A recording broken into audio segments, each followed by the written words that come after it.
Well, good morning. Welcome to Debbie's Back Porch. So glad to have you with us. My youngest grandson, Jason, who is 18, loves soup. So when he comes for a visit, I try to make him a new kind of soup. On his most recent visit, I decided it was time to make him some chili.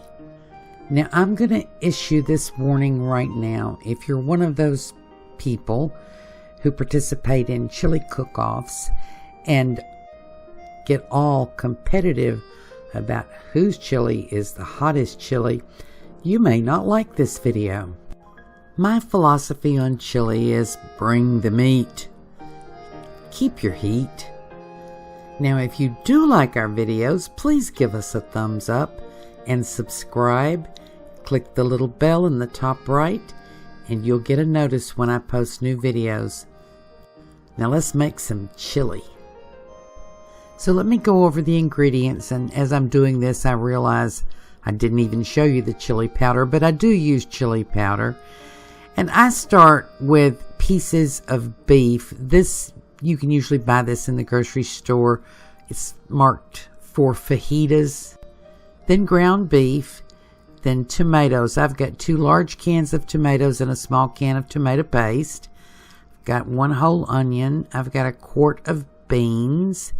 And then in addition to the chili powder, I've got garlic, red pepper flakes, cumin. Oh, and there's my chili powder.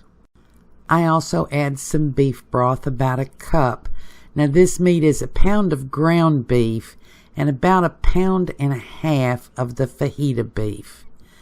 So here at the stove, I'm going to add a little olive oil to this very large 7-quart Dutch oven. And I'm going to put just enough olive oil to keep the meat from sticking. And I've got this pot on about medium heat. So here is my fajita beef. And you know, if you can't find it already cut up like this, just get the smallest, cheapest kind of steak or roast that you can get and slice it really, really thin. You want it to cook pretty quickly. And this beef has almost no fat on it, but if the piece of beef that you buy does have some fat, that's okay.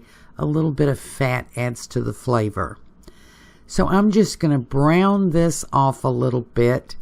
As I say, I've got it on medium heat. And I'm going to go ahead and salt it. And I'm putting altogether about a teaspoonful of salt in this. We'll taste it later for salt. But we've got a lot of ingredients and some of them already have salt. So I'll wait till the end to determine how much more I need. So I'm just breaking this up because I want it to brown, but I don't want it to get hard. This process is going to braise this meat, and it'll just get so tender it almost dissolves. And you know, if you don't have this beef, this solid beef, you can just use 2 pounds of ground beef, or you can use 1 pound of ground beef and 1 pound of sausage, or any combination thereof. Once I start getting some browning on this meat, I'm going to add the onion. This was a medium to large onion. If you have little onions, add 2. If your chili philosophy is different and you really, really want the heat, now's the time to add your chopped up hot chilies. Or you can add sweet pepper. I'm using red pepper flakes because I don't have any fresh pepper. In a few months, my garden will be full of poblanos, which are my favorite peppers. So now I'm adding the ground beef, and of course I'm just kind of chunking it up. I'm going to brown that a little bit too. My heat is still on medium because I don't want this to brown in hard lumps. I'm going to break it up really, really well and then stir it in. Just so you know, I buy 85/15 ground beef. I think anything leaner than that just lacks some flavor. And remember, I had about 1.5 pounds of very lean beef to begin with. So now I'm going to add my spices while this is still sizzling, and because I'm just dumping stuff in with my little spoons, I'm going to give you a summary. This is about a tablespoonful of chili powder. Please feel free to play with that amount. If you want your chili hot, use more. Then I'm going to put about a teaspoonful of dried red pepper flakes in, and a teaspoonful of garlic powder. You can use minced garlic if you like. And I'm going to add a teaspoonful of ground cumin, which to me brings a real richness. Now, if I had added fresh chilies, I would not have used the crushed red pepper flakes. And let me mention that in a pot this big, a tablespoonful of chili powder is really not a lot. And this chili will not be really hot when we're done, but it will have a lot of flavor. And most of the flavor will come from the meat.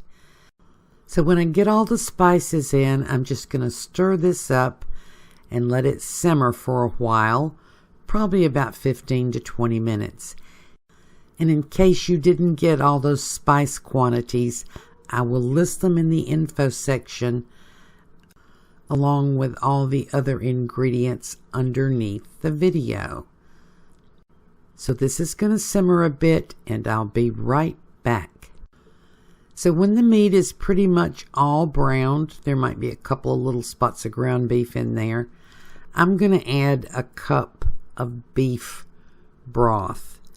And this is going to soften the meat.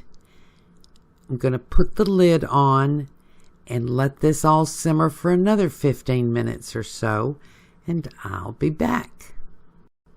Now while that's simmering, I'm going to show you my new toy. And this is one of those little automatic can openers. You know, arthritis has taken up residence in my house, so I keep looking for little things to make life easier on my hands. And I'm really happy with this one. It runs on batteries, it fits in a drawer, doesn't sit out on my counter, and seems to work really well. Now, I'm not an Amazon associate or anything, but I did get this on Amazon, and I will put the link to it in the info section also, just for your convenience. And you saw how easily it opened that big can. I'm going to open a little can. You have to get it set just right. And then push the button and get it started. Sometimes you have to give it a little partial turn to get it started. I've been using this for several months. It's still on its first batteries. It will also open the cans that have the pop tops. And it opens it really smoothly. It didn't turn off, but you see it takes that off, takes the lid off, and doesn't leave a sharp edge. Okay, that's enough playing with toys. Back to the chili. So it's been about 15-20 minutes. You can see that that's simmering away. The meat is soft. The onions are done. And yes, there's quite a bit of liquid in there, but it's beefy liquid. And it's just full of flavor. So we're going to start adding the rest of our ingredients. First, I'm going to break up any big lumps of ground beef that might have been left. And then I'm going to add my tomatoes. I'm using a 12-ounce can of tomato paste and then two 28-ounce cans of crushed tomatoes with puree.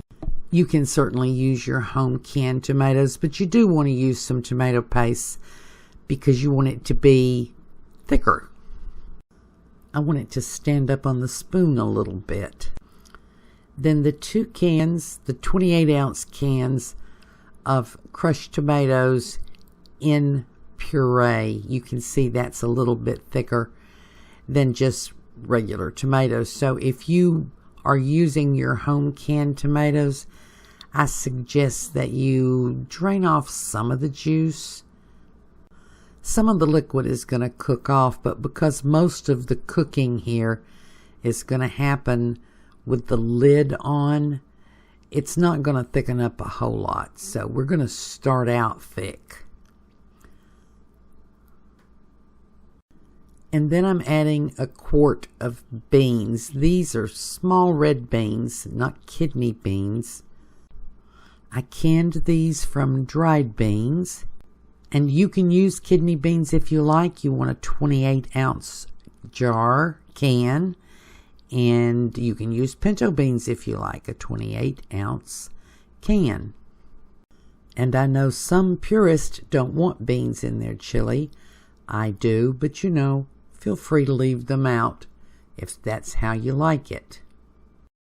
You know, that's one of the great things about cooking from scratch, is because you can do it the way you like it. So this is thick and rich looking. This is the time Jason and I are going to check it for salt. And you know, my broth was not salty. I added about a half teaspoonful of salt to this. And now we wait. I'm going to turn the heat down to medium-low because I don't want it to scorch. I put the lid on, and I'm going to let this just sit on the stove and simmer for about an hour. And after an hour, this is what we've got.